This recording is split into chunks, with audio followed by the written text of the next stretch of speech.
8, 10. 8. 8,5. 8. 99,9%. Ya, dari 1 sampai 10 itulah angka yang diberikan oleh para calon haji reguler dalam menilai makanan yang mereka santap sehari-hari di Tanah Suci. Bukan tanpa alasan, makanan yang disajikan oleh Kementerian Agama Republik Indonesia ini rupanya berhasil membuat para jemaah tak segan memberikan apresiasi. Pasalnya, cita rasa hidangan yang disajikan sesuai dengan selera lidah orang Indonesia. Menurut saya menunya bervariasi dan cukup enak semua. Dan porsinya juga banyak. Mungkin untuk porsi itu terlalu banyak untuk saya karena saya terbiasa di rumah itu makannya sedikit. Makanan mulai dari Madinah sampai ke Mekah ini menurut saya sesuai dengan makanan sehari-hari di Indonesia. Maksudnya sudah memenuhi syarat. Dulu banyak orang cerita katanya makanan-makanan di Madinah itu nggak cocok dengan selera dari Indonesia. Tapi ternyata setelah saya mengalami sendiri, ternyata makanan itu sangat enak. Bumbu-bumbunya itu sama dengan Indonesia, bahkan lebih enak lagi. Meski begitu, tak sedikit calon haji yang mengaku kurang puas dengan layanan makanan yang disajikan.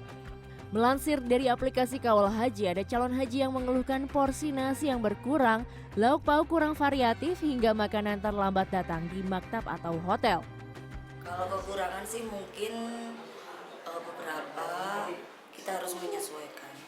Terutama yang kurangnya itu di kuah karena tidak pernah kita menemukan kuah.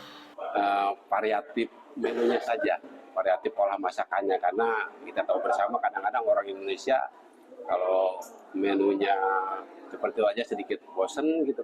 Perlu ditingkatkan tentang pendistribusiannya. Kalau misalnya bisa lebih tepat waktu dan bisa sesuai dengan jadwal, insya Allah dari para jamaah tidak akan menunggu dan bisa makan tepat waktu.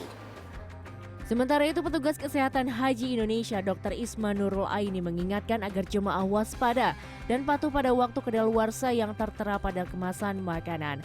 Hal itu untuk mencegah terjadi masalah kesehatan terutama pada pencernaan. Setiap kemasan itu akan ada informasi expire-nya, jadi jam akhir makan. Untuk pagi itu biasa diberikan maksimal di jam 9. Kemudian untuk sore itu maksimal di jam 4, ya. Untuk malam maksimal di jam 9 malam. Nah, ada toleransi nggak, Dok? Tidak ada. Jadi maksimal di jam 9.00 itu batas akhir kita makan, ya. Kalau misalnya lebih waktu, Dok, 5 menit atau 3 menit, maka akan terjadi perubahan rasa, gitu ya. Apa dampaknya? Dampaknya adalah pasien akan mengalami mual, muntah, dan diare. Nah, itu yang sering terjadi.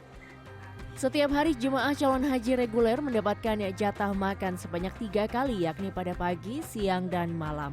Lauknya pun beragam mulai dari daging sapi, ikan, ayam, hingga telur. Melansir dari laman resmi Kemenak RI, tak kurang dari 200 ton bumbu Nusantara didatangkan dari Indonesia dan dimasak di 78 dapur yang tersebar di kota Mekah dan Madinah. Aga Dipa, Mekah, Arab Saudi.